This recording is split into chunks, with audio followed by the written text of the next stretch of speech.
You're in the final hour of the first Fallout game. You walk into the lair of the Master, and you see him sitting in his overseer chair. He says to you, "Join.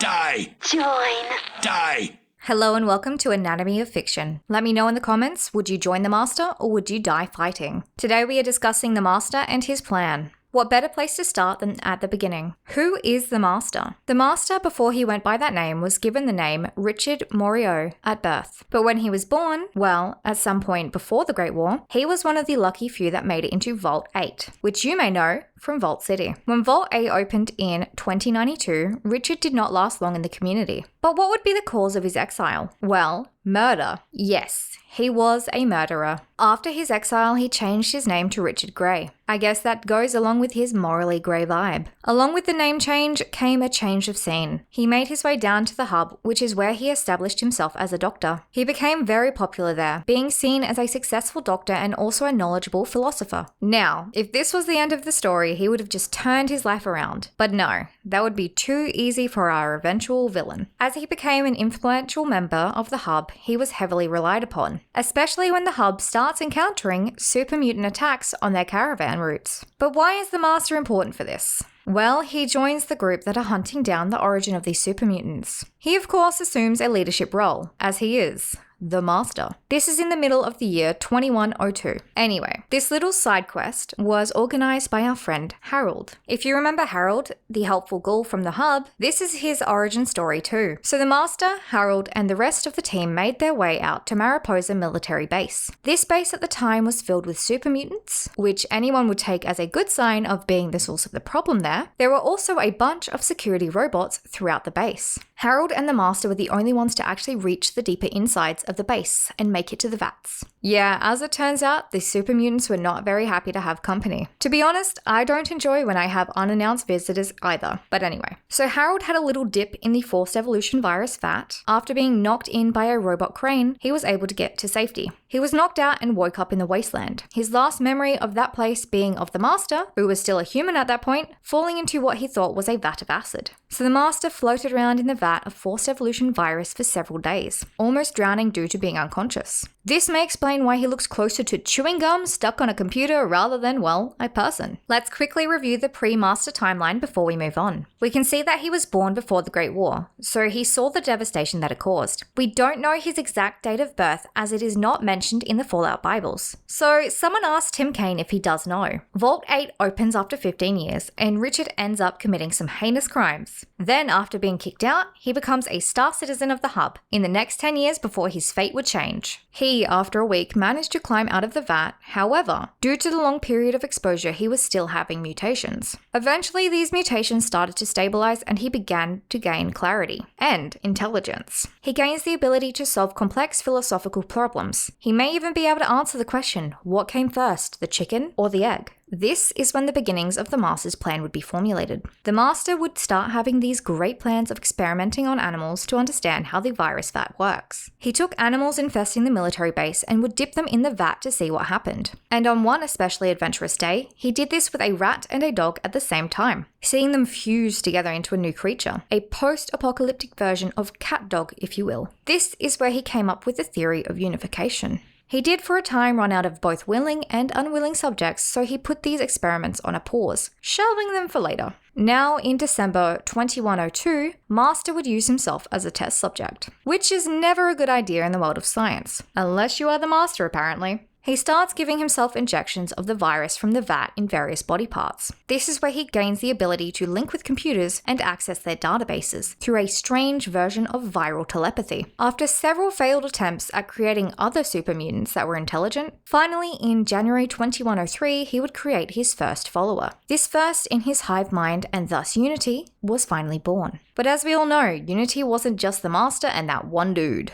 Otherwise it would have been one very easy final quest. So Unity was built over the next 27 years up until 2130 by gathering test subjects from the surrounding towns and communities. There would be a slight pause in the Great Winter in 2130, which is where he had difficulty in acquiring more volunteers due to what would be a famine and a harsh time. The winter passes, and with the spring of 2131 he goes back to his recruitment drive. He does this by attacking caravans for volunteers for his army. Ironic if you think back to how he became the Master. By 2137, the Master would name his army Unity, due to his vision of uniting the world and all of humanity. In the next 15 years, Unity would continue to expand, preparing for its not so peaceful unification of the people. Now let's have a quick look at the Unity timeline. With the Master now being an entity, we can see how an already smart person's curiosity got the better of him, experimenting on creatures and people to create his armies, coming up with the theory of unification in the forced evolution virus vat, and also as a way of fixing the problems with the world, taking on an ironic turn by becoming what he left the hub to stop. This is when the beginnings of the Cathedral would come along. In 2152, the Master would join forces with a doomsday cult run by Morpheus. This doomsday cult would become known as the Children of the Cathedral. This would be run as a front end for Master's Unity program, as a way to allow him to both recruit devoted followers and also to run in secrecy. If you remember the screens at the Cathedral, they do all say Unity and flash up what Unity stands for, essentially indoctrinating members before they could get deeper into the Unity program. But how did we get the actual Cathedral? Building itself that the cult resides in and the Master dwells beneath. Well, this would be in 2155, after the cult and the Unity would encounter a group of vault dwellers' caravans. They originated from a prototype vault. This is where they would move the Master's body to the chair of the Overseer and order the children of the Cathedral to renovate the building above, turning it into the beautiful cathedral you see in the game. By plugging the Master into the network, he was able to gain information into the locations of the other vaults, and increase his press gang recruitment drive with varying successes. And now let's briefly look at the Cathedral timeline before we get into his plan. The Master joins forces with the Children of the Cathedral, and with this he gains access to the Vault's databases. This would have provided him with the knowledge on all of the vaults, what experiments were being run, and where they were located. So what was the Master's plan? The Master, after becoming a super mutant and his initial experimentation, came up with the plan of Unity. Unity was a way of uniting all humans by turning everyone into one race, the super mutants.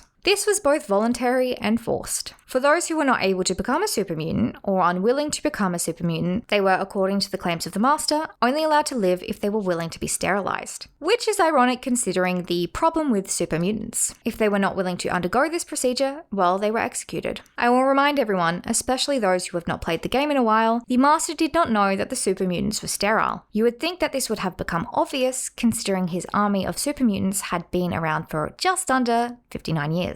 The lack of mini mutants should have been a red flag. Eventually, the Master did get a little bit more lax with his rules on humans, considering he realized that they would be a great brand rep for the Unity. Because when you look like the Master, well, you are not exactly the most inviting face. The Master's plan behind Unity was to create a race of humans that were better suited to surviving and thriving in a post-nuclear apocalypse wasteland. These were the super mutants. Yes, the super mutants did exist before him, but he was able to tweak them slightly, making them more intelligent. The Master claims that by doing this, he could eliminate all of the differences that caused the war in the first place. He wanted to unite the world under his rule, be some sort of president of the world. We are just going to summarize the Master's plan. His plan aimed to create the next evolution of humans that were better equipped to life in the wasteland. He also aimed to prevent future non-super mutants through the sterilization of humans or the removal of non-willing humans. His plan was also done with good intentions to prevent another great war, but it would not have worked due to the sterility of the super mutants. So could his plan work? Simply put, in the way the Master planned, no, it could not work. The forced evolutionary virus causes sterility in the super mutants. To have a functioning society, you have to have more than one generation. You know what sterility prevents: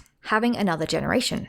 So based purely on that, his plan would not work. The Master would either have to figure out the cause of the sterility and find a way to reverse it, or change his plan slightly. Just bear with me as we go through a weird thought experiment on how to make the Master's plan work. So, super mutants are sterile, but humans in the Fallout universe, for the most part, are not. Rather than turning the humans into super mutants immediately, the Master should have them have a family. Have like 3 or 4 kids. Once the kids are not infants and are somewhat less fragile, dunk the parents at different times in the virus goo. And that way, he would have both super mutants and a stable population to replenish those mutants. And also, a growing population. This is a watered down version of the idea, but is how you could make the Master's plan work on a sustainable population level. If you look at the diagram, you can see how this future generation plan would work. Obviously, you would need families having kids to create a future line of super mutants. With this, one at a time, the parents would get changed into super mutants. Once the kids were old enough to be semi-self-sufficient, then this cycle repeats. Otherwise, the super mutants would just die out if the humans cease to exist. However, whether or not a population is sustainable won't matter if the theory theory behind it won't work. In the intro, one of the key phrases is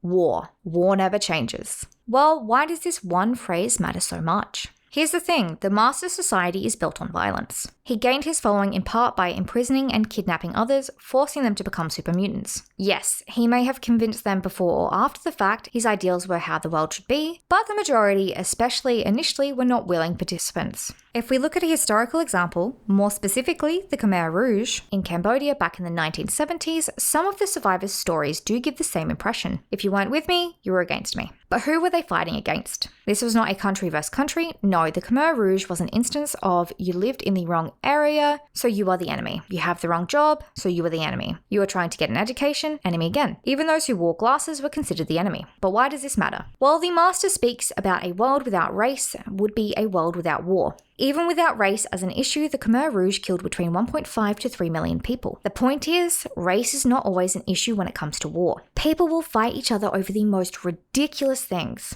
All they did was make more powerful soldiers.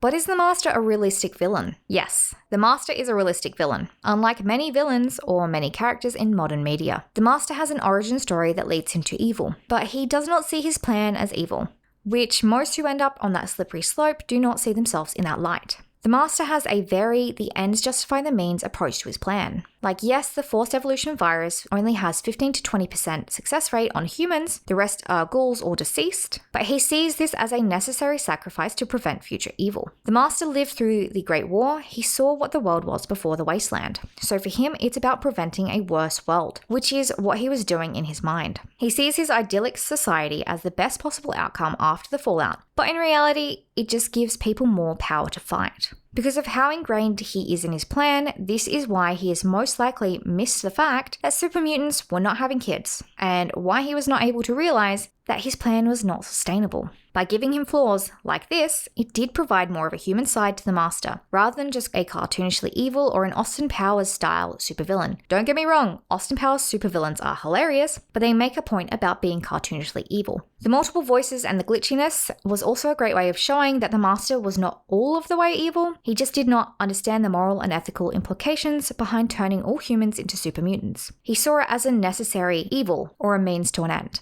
Kind of like Robobrains taking the command of make all humans happy and turning that into an excuse to get rid of all humans, as humans will never be happy, in one of the later games. An interesting tidbit about the Master's voice, he also played the cat half of Cat Dog. Kind of fitting considering he in this played a monstrous amalgamation of a computer and human.